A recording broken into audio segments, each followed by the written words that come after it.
Yo, what up guys, this is your boy Legendary here, and today people, we're going to be doing another tier list video.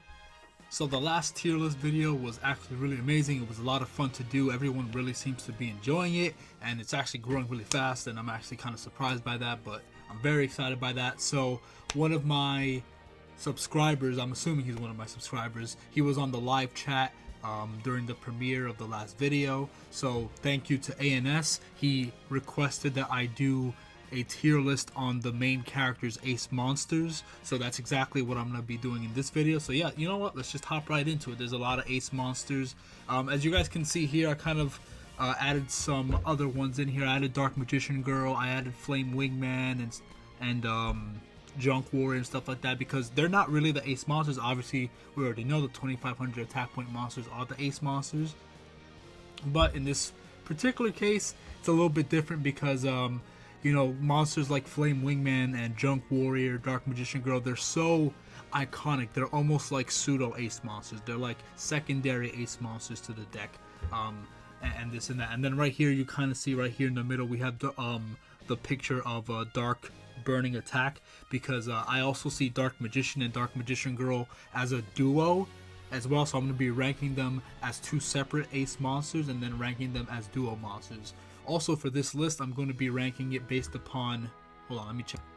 Yeah, so I'm going to be ranking it based upon how good of, not my favorite. So it's going to be similar to the old list. So it's not going to be based on my favorite ace monster or anything like that. It's going to be based on how important were these ace monsters to the story of their individual shows, and how important were these monsters to the main character themselves, and how often did they use them, and how good were they, and this and that. Obviously all ace monsters are good because they're constantly being used in the show.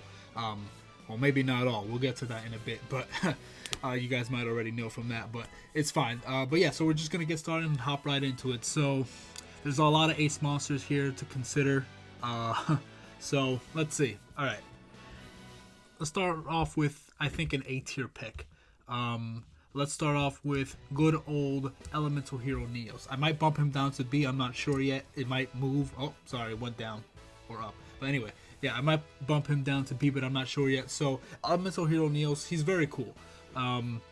He has a cool design, and I liked the fact that he, first of all, let's just start off. I mean, he's already instantly a unique card for the simple fact that Jaden, the main character, drew this card as a kid and submitted it to Kaiba's contest or whatever, and it got made into a real card. So Jaden owns his own original like elemental hero ace monster. He created it, so by that alone I feel like that kind of makes him stand out above everything else. It wasn't a card that was given to him or chosen to him by destiny necessarily. It's a card he created himself. This is his own ace. No one else in the entire world owns it. He's the only one who owns it, not because it's rare, but because he made it. So I think that's cool, and he has the ability to do contact fusion. He kind of appeared in season 2 with Jaden. I like the fact that he actually speaks to Jaden, and you know, he kind of warns him of the light of destruction and this and that, and he kind of speaks with him and stuff like that. He became his ace monster. Before that, Flame Wingman was his ace monster. I'll get to that later. But yeah, so I think he's really cool. In season 3 he didn't really play too much of a role, because Jaden was kind of going through the dark stages. You know, that's when he started becoming more focused on getting Johan back, and then he turned evil and all that stuff, and then, you know, he was going through a lot. I would have loved if in season 3 Neos, the spirit of Neos, would have tried to speak to Jaden and try to calm him down, or like try to like show that he was watching him and kind of like sad at what he's becoming. That would have been kind of cool. That was never touched upon, but that would have been nice. In season 4, Neos basically, his role was kind of just like Jaden's. He truly became his ace in season 4, because Jaden, especially in the first few episodes, he would just summon Neos and try to OTK as fast as possible with it. Like, he wouldn't waste time. Like, before he would have fun and do different things, but in season 4 he was a lot more serious. He just would instantly go for Neos and try to OTK as fast as possible, or a contact fusion or whatever. So it was pretty cool. Also, I like the fact that it's kind of interesting too, because he didn't use Flame Wingman as much in season 4. He still did use it, I think 2 or 3 times, maybe more, but Neos became that ace monster, and they actually gave him an equipped spell card called Neos Force that gives him 800 points boost. So now he's 3,200. Is it? No, 3,300 attack points, and on top of that, if he kills a monster by battle, he inflicts burn damage equal to the destroyed monster's attack. So he basically has Flame Wingman's effect. So he kind of became Flame Wingman with that equip spell. So I don't know if that was done on purpose for that symbolism, but I think that's pretty cool that it's like he became the ace. Obviously, he's a normal monster, he doesn't have an effect, but with that equip spell, he becomes kind of like Flame Wingman. So it's kind of cool.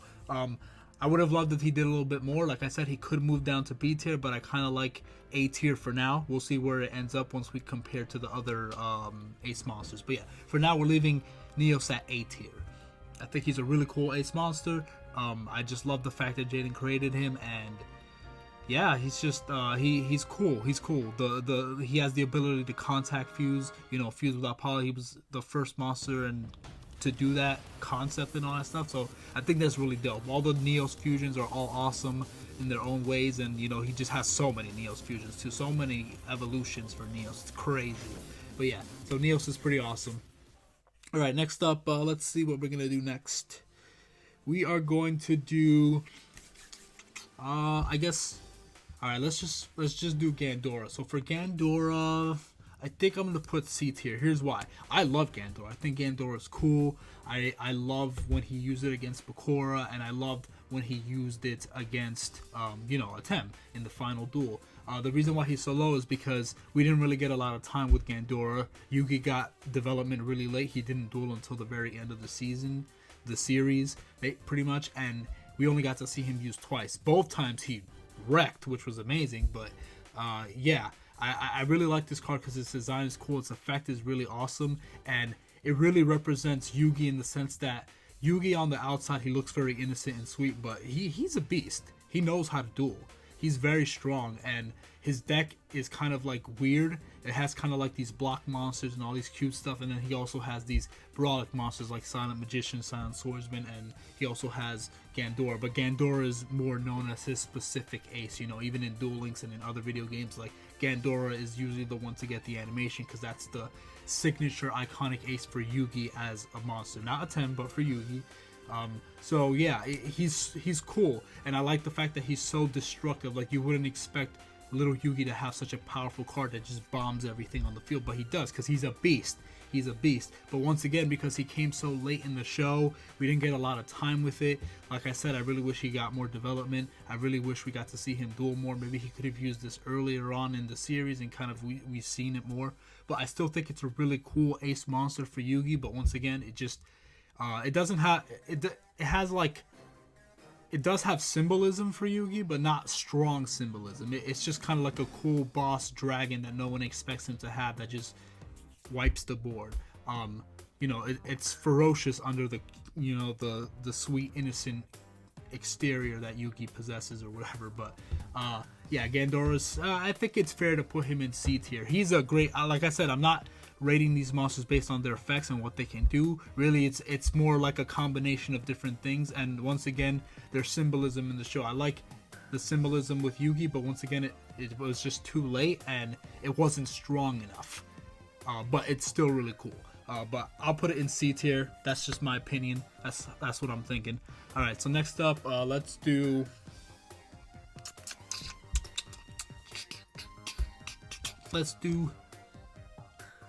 Junk Warrior. I think I'll put him in A tier, right below Neos. Maybe even above Neos. I'm not sure. No, I'll put him below Neos. He kind of acts as Yusei's Flame Wingman. You know, Jaden used Flame Wingman a lot in season 1, and then so did Yusei right before he got his starters back. Junk Warrior was kind of his signature iconic monster. Heck, even Junk Warrior was the card that defeated Jack at the end of the show, the very last duel of the show, with Scrap Fist and, using his special ability and all that. It was really cool. Like, Junk Warrior is a really cool monster. He has a great design. His effect is, situational, with the level 2 stuff, but if you build your deck around it, it works. I just like it because it was kind of Yusei's Flame Wingman, and he used it to win a lot. He really did, and it was always cool seeing him. Like I said, he has a cool design. It's kind of like it just is that pseudo ace monster. I'll definitely put him Yeah, I'll put him right below Neos. I think that's fair for now. I think that's fair. We'll move stuff around later if we need to. All right, moving down the list, we have. All right, so we're gonna go with Stardust Dragon. So, okay, so Stardust Dragon. Yeah. I guess I'll put. It might go before or after Junk Warrior, but first let me talk about Stardust first. Stardust is a very important card to Yusei, obviously. It's his signer dragon, and he uses it a lot. It has a very good effect. It has a good design. It does mean a lot to Yusei. He does have a strong connection to Stardust, that's for sure. But it's kind of hard to say. Like, I feel like he definitely uses it a lot, which is fantastic, but at the same time, I don't feel that connected to him. I love Stardust, don't get me wrong, but I don't know, I feel like the connection between the two could have been a little bit stronger, but I feel like it's connected because of the Crimson Dragon mark,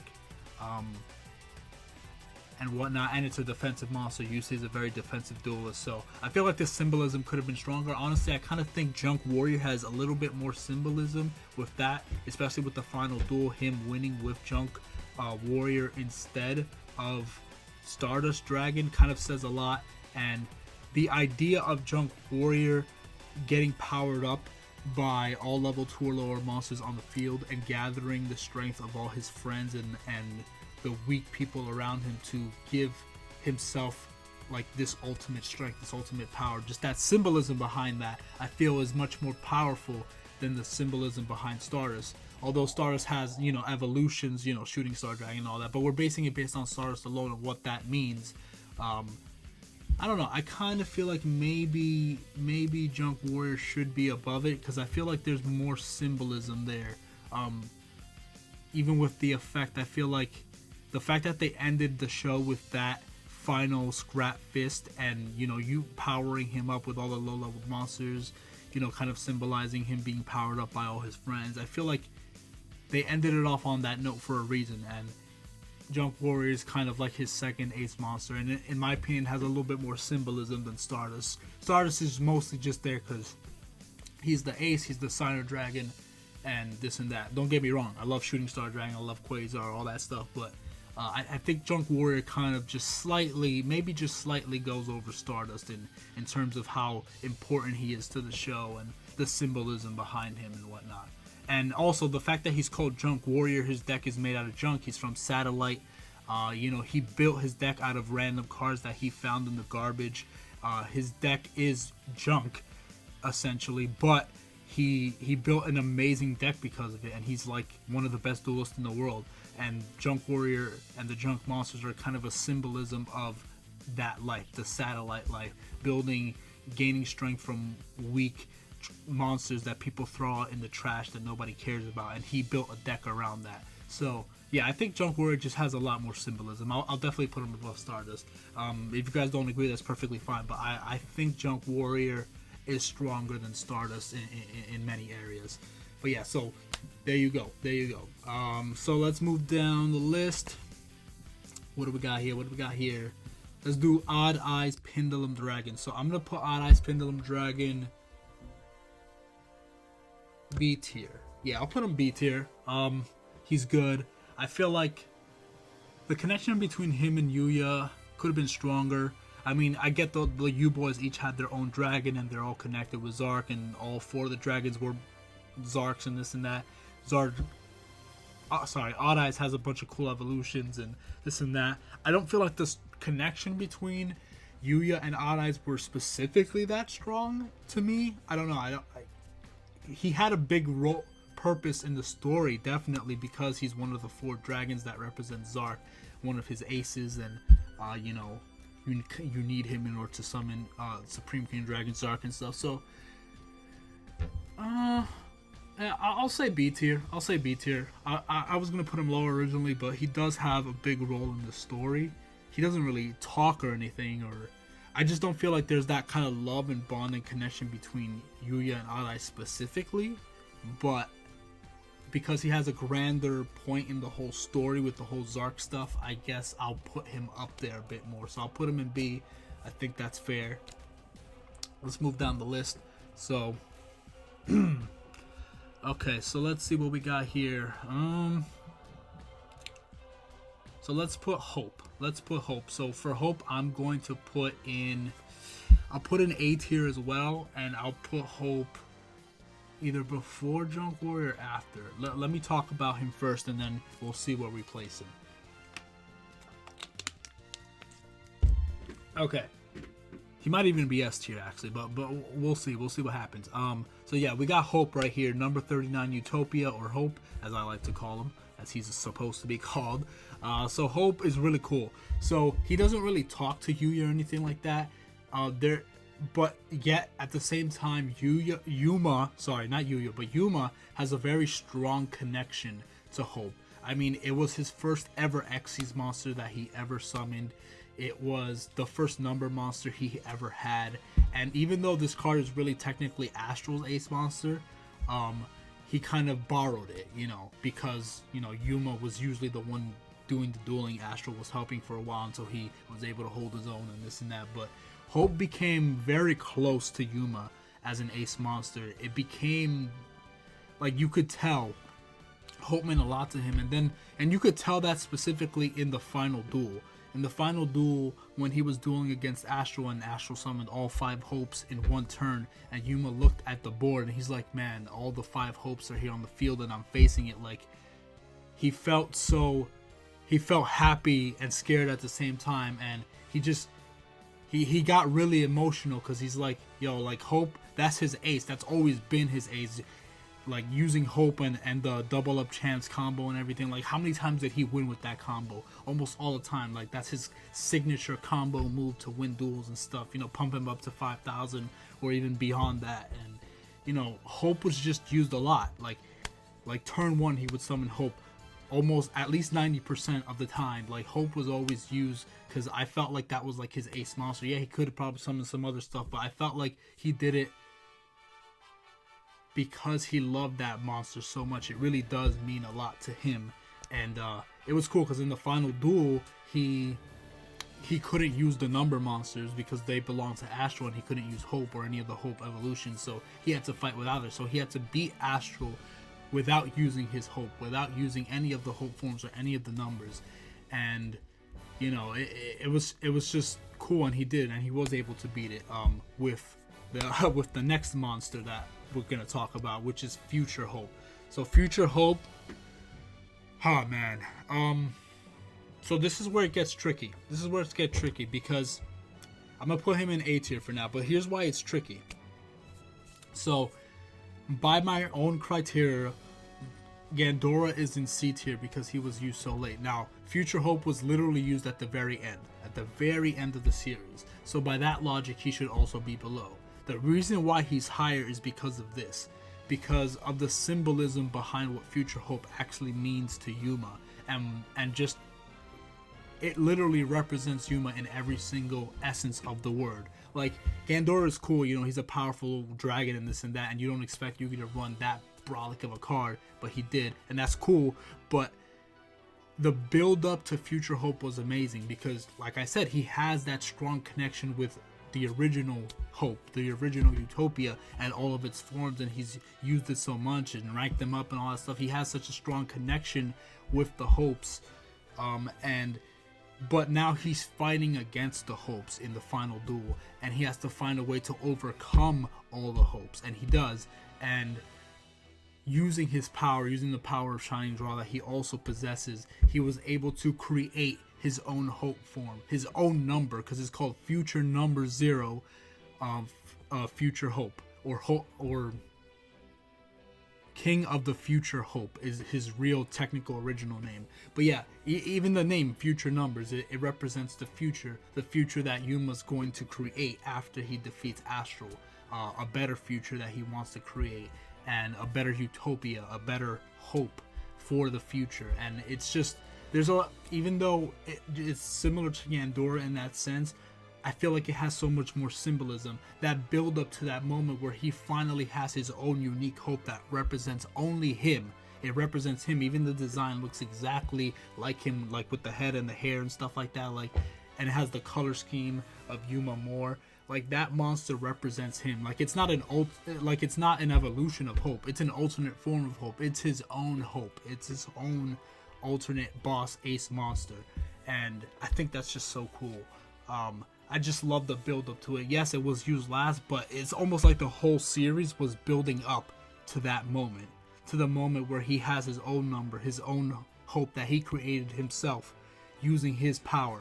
And I feel like that's so much stronger than Gandora. I'm not cutting on Gandora. I'm just trying to explain why I feel like he deserves to be much higher than Gandora because of that. And like, there's so much build up to it.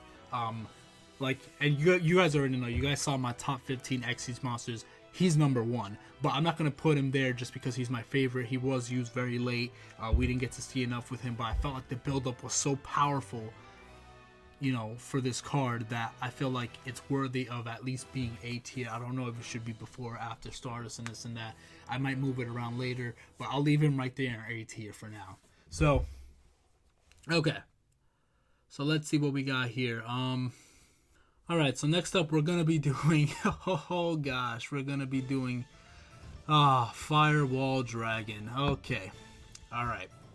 Firewall Dragon is D tier. I'm so sorry.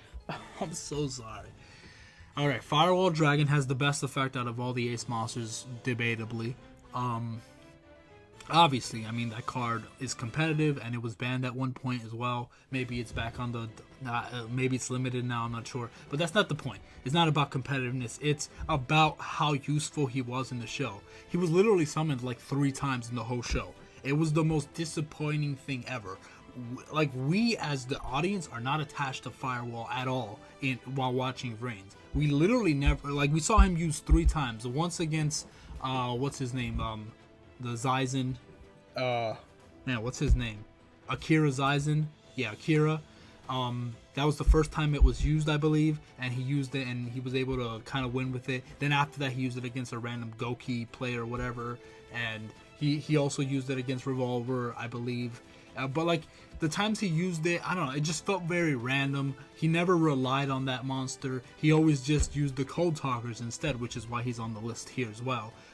But he always just used the Code Talkers or other Xyz or other Link monsters, and I hated that. It's like, it was obviously his ace. It has the 2,500 attack points. It's a Link 4. It's supposed to be the ace, but for whatever reason, the writers didn't want to write Firewall in there that much. It's not like he had to be used all the time, but it also just didn't make any sense because he has such a powerful Link 4 monster that he could summon super easily with his deck, because his deck is very fast. His character deck is super fast. He could summon it every time and win the duels, but every time he chooses to use other random combos, links, and strategies, and it's like, you could have just summoned Firewall and probably already won the duel. Like, why are you wasting your time summoning all these other stuff? Like, and Yusaku's deck is just very random. There's hardly any iconic monsters in there because he just kept using random new ones all the time, and there's no consistency in it. But anyway, we're talking about Firewall. Firewall had no relevancy in the story at all. No connection to Yusaku spiritually, emotionally, anything like that. No greater purpose in the grand story. Yes, we have Quantum Dragon, whatever his evolution, which is ironic because Firewall wasn't even used to summon. It's not Quantum Dragon. I forgot the name of it. It was used during the final Bowman duel, but whatever. Like, even Firewall wasn't even used to summon that monster, so that's another disappointment. It's like, oh, you didn't even need to use your ace to summon the evolution of your ace, which is just freaking ridiculous. But I don't know. Firewall just didn't have a role in the show. He wasn't the ace. He wasn't Yusaku's go-to card. He didn't, for whatever reason, use it, even though it was broken. So I'm sorry, he's a failure as an ace monster. He's the most powerful one, but a failure because he just was never used, wasn't utilized, and he has no connection with Yusaku at all. Then again, Yusaku doesn't have a connection with anyone. So it is what it is. But, so, yeah, Firewall is D tier. The most powerful card is D tier, which is just ridiculously stupid. But it is what it is. In the show, he just didn't do anything. Anyway, moving on to that, we're going to do Decode Talker next. Decode Talker, I would choose B tier. Yeah, I'll choose B tier, a little bit below Odd Eyes, because Odd Eyes has a bigger role in the story. I think Decode Talker is cool. I always thought of Decode Talker as a representation of I, obviously. And then we have Dark Templar at Ignister as well over here, and he's kind of more like I think Decode Talker is kind of like the old Eye, and then at Ignister is obviously the new Eye, you know, the one who went kind of dark and suicidal and whatnot. But yeah, Decode Talker is cool. He was used a lot to pull off a lot of OTKs and win. Like he basically became the ace monster. He was used all the time, way more than that, and so were the Code Talkers. But he did have cool symbolism because he represented Ai and Yusaku kind of fighting with Ai, is how I saw it. But I don't think he had that strong of a presence, in my opinion. I felt like, you know, one, he never spoke to, like, there was no spiritual connection with Yusaku in any of his monsters either. He just used Decode a lot because Decode has an effect that allows him to OTK. So, and that's Yusaku's main playing style, is to OTK. So having a monster that gains 500 for everything, and then, you know, and then he also got, Decode Tucker got its own signature attack spell and stuff like that. So he basically became the ace in a lot of ways. But yeah, so Decode Talker, I'll put B tier right below that, and then at Ignister I'll put right below that. I mean, he did use it several times. You know, the final season, the final arc was kind of like rushed, but I think these two are more or less tied. But maybe at Ignister would be lower, but I think they're just about tied. They both represent I, so as far as I'm concerned. But yeah, so there you go. I'll put those two together. I think that's fair enough. Yeah. All right. So next up we got. All right. So okay. So this is what we got going on here. All right. So. All right. So we're gonna do Flame Wingman next. So Flame Wingman. Okay. I'll either put high A tier right above Neos, or even S tier. I'm still trying to figure out which one. So Flame Wingman is fantastic. All right, he was like his ace monster in all of season 1. He even has his own evolution, Shining Flare Wingman. Like, you don't do that with just, like, you know, the side monster. No, like, he got his own evolution, like Shining Flare Wingman. So that's really cool. That's dope. Flame Wingman was always awesome. I mean, he's one of the most iconic monsters in all of Yu-Gi-Oh! Ever, period, because of how often Jaden used it to win duels, or just used it in duels in general.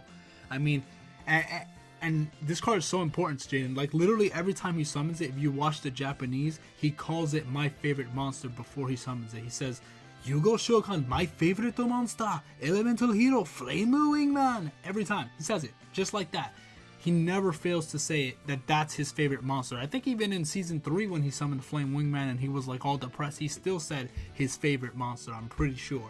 So this monster means a lot to Jaden, obviously, and he used it to win so many duels. Everybody who recognizes Jaden in the show thinks, oh, that's Flame Wingman right there, that's his ace. Yo, we gotta stop that right now. Bastion literally built his whole deck around stopping him from summoning Flame Wingman and his fusions because he was afraid of getting OTK'd with the burn effect. So everyone recognized Jaden for Flame Wingman. In a way, he was more of an ace monster than Neos. Neos came obviously in season 2 and he was the ace monster, but there's something about Flame Wingman, just everyone in the show recognizes that as his kind of signature card, his ace, his favorite card, and the card he usually pulls through to win. Even in the final duel with Yugi, he used Flame Wingman right away, right off the bat. Flame Wingman, and then at the very end, the final thing he does is he evolves him into Shining Flame Wingman, and then activates activates Miracle Fusion. Is it Miracle Contact to summon Magma Neos, which is an evolution of Neos. So he had both of his aces evolutions out on the field. So that was really cool, kind of symbolizing they're both his aces. So that's really awesome. And I just put him slightly above Neos just because, yes, Neos was created by Jaden, which is really cool. That's already unique. He probably even deserves to be S tier for that. But Flame Wingman is almost more of an ace monster to Jaden. It's his favorite card. He says it all the time. And he uses it to win a lot with the skyscraper combo and stuff like that. He has his own evolution. I feel like Neos obviously has much more evolutions, but it's just iconic. I don't think anyone can argue that Flame Wingman is the card that you think of when you think of Jaden, and then also Neos. But that's debatable. You could swap the two. It really doesn't matter. I just feel like he's slightly over the edge. Than Neos. And he has a much better design than Neos too. Alright, so that's S tier right there. That's our first S tier. Next up we got Dark Magician Girl, and then Dark Magician and Dark Magician Girl as a duo. So, we're going to go off with Yami Yugi and his aces. So, right away, we're going to start off S tier, S tier, S tier. Let's not waste any time. All of them are S tier. No, sorry, Flame Wingman goes underneath these. So, Dark Magician Girl, and the two of them together are amazing. They are the best ace monsters in the whole series of Yu-Gi-Oh! And here's why. I'm going to explain why right now. Okay, so Dark Magician has such a rich history and connection with Atem, and even Little Yugi, but especially Atem. Just the entire backstory that we got with Atem in Season 5, you know, with Mahad and Mana and everything like that. Like, both Dark Magician and Dark Magician Girl are always used in the duel in a pair together, right? They usually get the OTKs. They have so many signature attack spells that work together and separately. They're both kind of Yugi's ace monsters. You know, you got Dark Magician, you know, the Master Magician, and then you got the apprentice Dark Magician Girl, you know, Mahad and Mana and this and that. Just the rich history behind that. It's really well written and well done. I've always loved Season 5 for that, because they kind of explained the lore between Dark Magician and Dark Magician Girl, and why Atem is so connected to Dark Magician and they have such a close bond. It's because of their ancient past, and they used to be, you know, Mahad used to be one of the Pharaoh's close servants, and Mana was the apprentice of Mahad, and it just everything, just the lore was done so fantastically. And even from the very beginning, there was always that special connection with Dark Magician and the Pharaoh.